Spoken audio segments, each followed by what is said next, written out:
kemarin baru baca buku tentang, ya saya juga belajar lah terus Pak. Saya baca buku tentang properti memang, dan memang di buku itu juga saya ditulis. Ketika kita mendapatkan listing yang sellable, ketika kita mendapatkan barang yang bagus, itulah sebetulnya salah satu senjata ketika kita mau closing. Gitu. Jadi pertanyaannya ketika teman-teman yang baru bergabung dan memang belajar, ketika pengen closing, maka lihatlah punya barang bagus nggak? Ini salah satunya. Belum punya, cari terus. Gitu. Sampai ketika temu barang bagus. Gimana caranya saya tahu barang saya bagus nggak? Tidak lain tidak bukan selain jalan terus ngelisting. Nanti akan kebaca ini bagus atau enggak. Karena kalau awal-awal saya juga nggak tahu barang saya murah nggak, iya nggak? Begitu. Tapi dengan saya terus ngelisting makin lama akan makin kebayang gitu. Oh ini teh murah, ini teh bagus.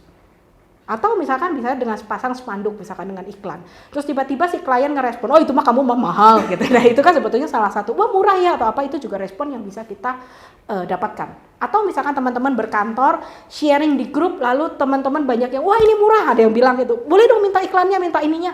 Nah itu juga sebetulnya salah satu tanda bahwa barang kita bagus. Gimana caranya kita bisa dapat barang bagus? Gak bisa enggak terus melisting. Apakah Vina selalu dapat barang bagus? Enggak. Gue juga harus terus cari.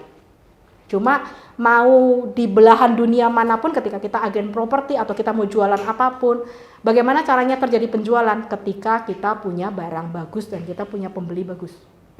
Either itu. Dapat pembeli bagus dari mana? Dari ngiklan terus. Dapat barang bagus dari mana? Dari ngelisting terus. Banyak teman-teman yang baru yang akhirnya terjebak begini. Oh, saya sudah lulus 25 listing.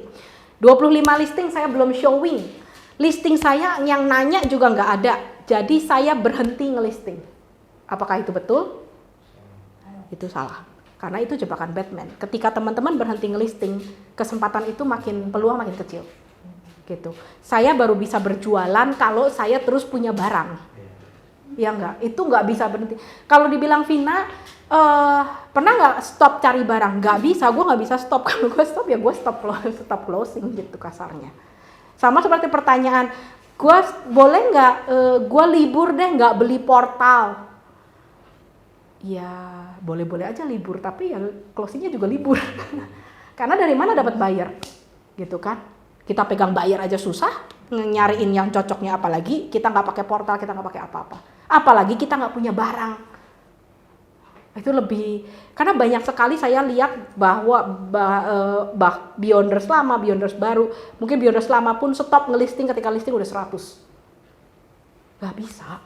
Barang itu gini, listing itu sadar nggak sadar ada expired date. Ketika saya lihat My Beyond, terus saya lihat listing saya 2017 yang belum terjual, itu buat saya listing expired udahan. Buat saya nggak ada lagi gairah untuk memasarkannya. Buat saya kelemahannya sudah kelihatan mungkin. Waduh ini nggak ada yang respon nih selama ini susah nih atau apalah. Jadi itu buat saya sudah expired gitu. Jadi kalau misalkan saya stop ngelisting, ya susah gitu. Listing saya tahun lalu aja bisa jadi banyak yang expired udahan. Makanya itu yang membuat saya nggak bisa berhenti. Gitu. Jadi kalau misalkan mau closing, terus listing, iklan showing, itu aja rumusnya.